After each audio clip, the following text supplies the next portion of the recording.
Every day since Taylor died, I started to write. This is from day 34. I tell myself over and over I will not let this all be for nothing. I will be honest and vulnerable and brave because you were. I will show the good, the bad, and the ugly. You and I will own this story, and we will walk inside it together, just like we did for 20 years and 12 days. Love, Mom.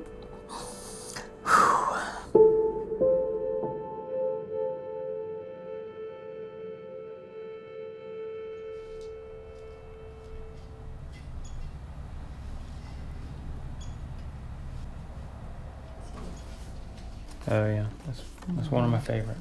Mm-hmm.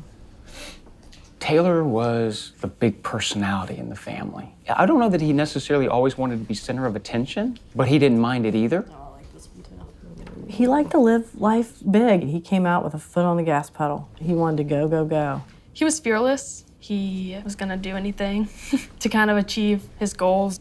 He had a huge heart, extremely loyal, maybe to a fault at times. He just loved big. He taught me a ton of life lessons, and his addiction probably taught me the most important ones. He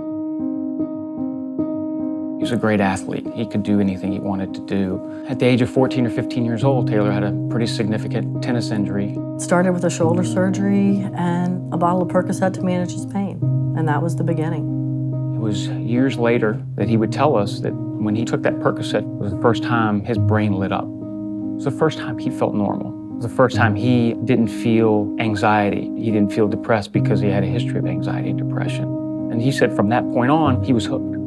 It wasn't necessarily, it was just opiates. It was Xanax, pot, alcohol. Sometimes it was just whatever he could get his hands on. He'd say, well, I'm not doing anything different than other kids were doing. And he was right, he wasn't. But, he knew that every time he touched any of those things, his life went terribly wrong. I mean, terribly wrong. Seeing it consume him in a way and consume our family, I kind of isolated myself. I had no control, no influence on what he did next. It's pretty a lonely place, honestly. It is like grieving a child that you love more than anything, and they're standing right in front of you, but you don't recognize them. You see the drugs, and they're vacant. There were times where I was very angry at him. There were times where, I was ashamed of him. But most of the time, I was very sad.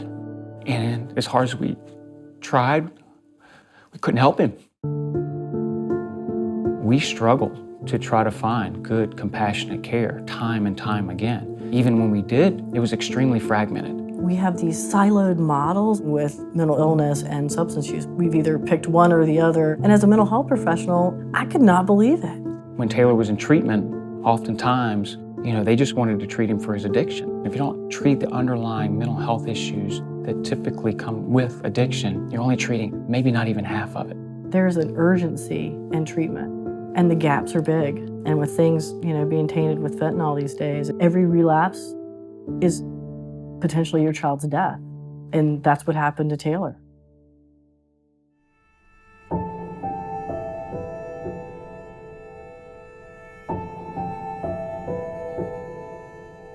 When you're the parent of someone who's suffering from addiction, you play those moments over in your mind periodically when you're going to get that phone call. But I can tell you, it doesn't prepare you for when it really happens. I couldn't even breathe.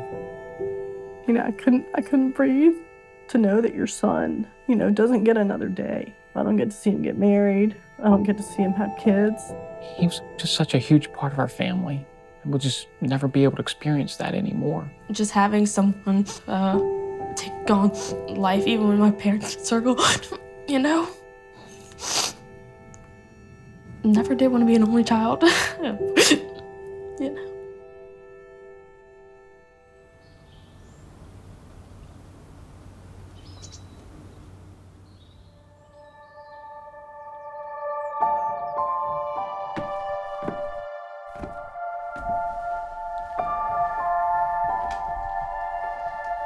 Taylor had several tattoos. One of his tattoos was a quote, "If you think it's hard to watch, imagine how hard it is to live."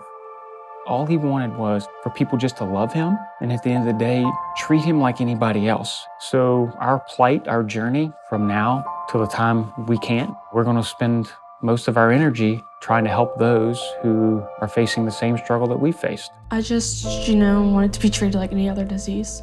They're normal people that struggle like everyone else. They're people that people love the most in this world, and we don't treat them like that. We treat them like it's some moral failing or some lack of willpower, and it's not. It's a brain disease. Behind the use is this beautiful person who has a family and who is loved by people. I hope when you hear our story, you think about it differently. Every day I try to honor him because he's worth honoring.